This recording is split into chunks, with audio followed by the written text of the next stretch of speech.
ठीक है, तो अब हम डिस्कस करेंगे इंपेरिकल फॉर्मूला और मोलिकुलर फॉर्मूला, फिर देखेंगे उसको बनाते कैसे। ठीक है, तो पहले पढ़ते हैं भाई इंपेरिकल फॉर्मूला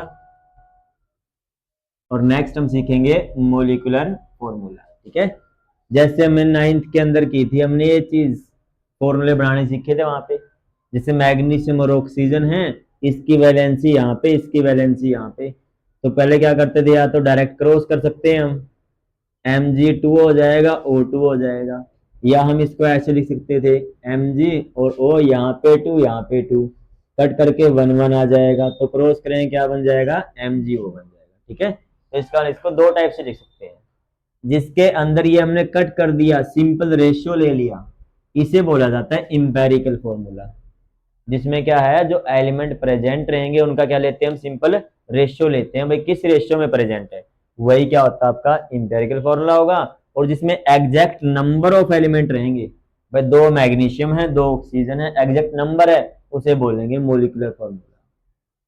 क्लियर, दोनों फॉर्मूला क्या होते हैं। यदि तुमसे पूछ ले इंपेरिकल फॉर्मूला क्या रहेगा, यहाँ पे क्या लिखोगे, it is the formula of compound, formula of compound in which, मतलब जिसके अंदर एलिमेंट एलिमेंट प्रेजेंट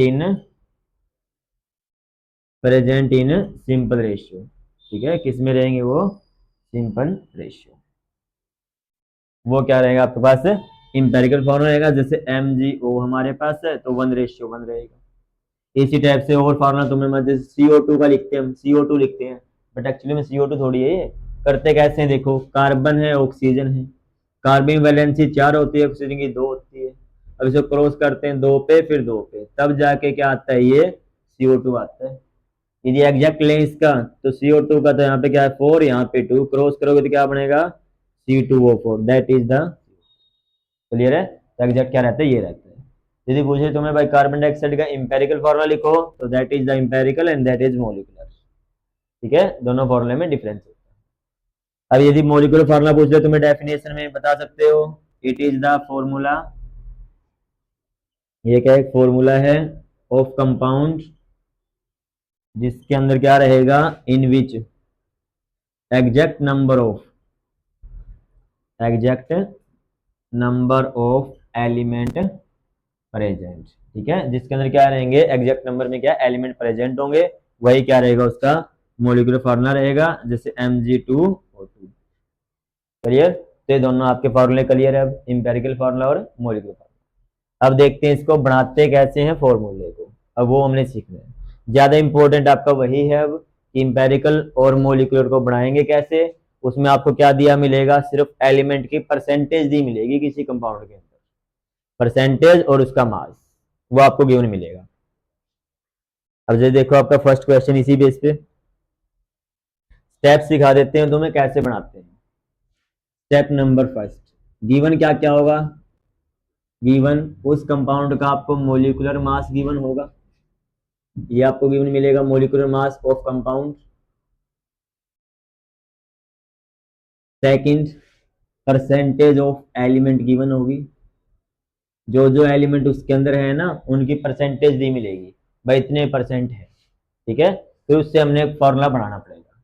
तो पहला स्टेप क्या रहेगा, स्टेप नंबर फर्स्ट, लेट कर लेना जो टोटल आपके पास कंपाउंड है, टोटल कंपाउंड, उसको लेट कर लेना भाई 100 ग्राम है। कितने ग्राम है वो, 100 ग्राम। 100 ग्राम क्यों मानते हैं, इससे कैलकुलेशन इजी हो जाती है, बहुत ज्यादा इजी। जैसे उसने बोल दिया 4.2% है, इसका ना 100 का जितने परसेंट भी निकालोगे वो खुद ही होता है।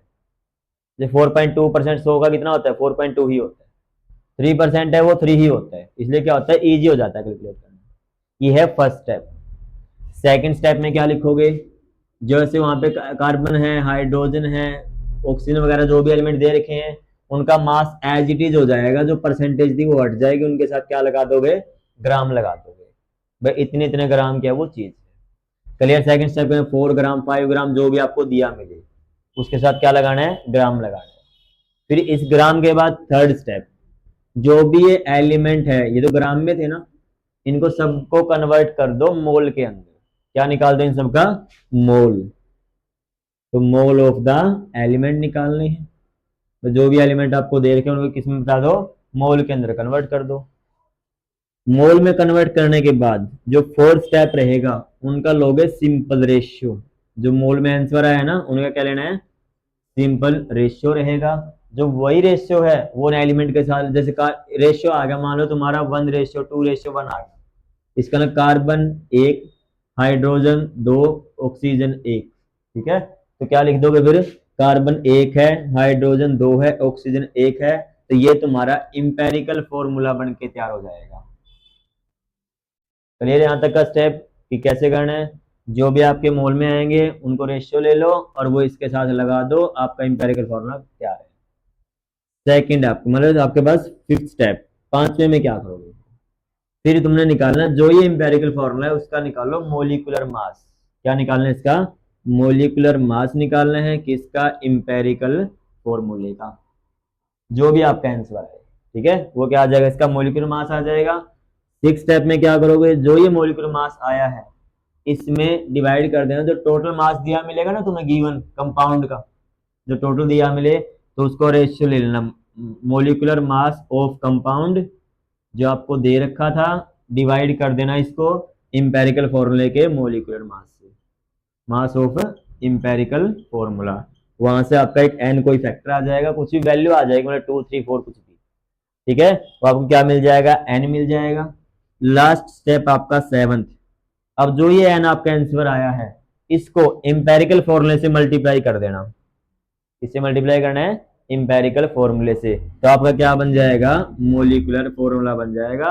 इसका ना एन इंटू में इंपेरिकल फॉर्मूला। मान लो ये एन आपका, मान लो ये 2 आता है, 2 आ गया, तो क्या करोगे, इसको 2 से मल्टीप्लाई कर दो, तो कार्बन 1 थी ना तो वो 2 हो जाएंगी, हाइड्रोजन 2 है तो वो 4 हो जाएंगी, और जो ऑक्सीजन 1 है तो वो 2 हो जाएंगी। That is the molecular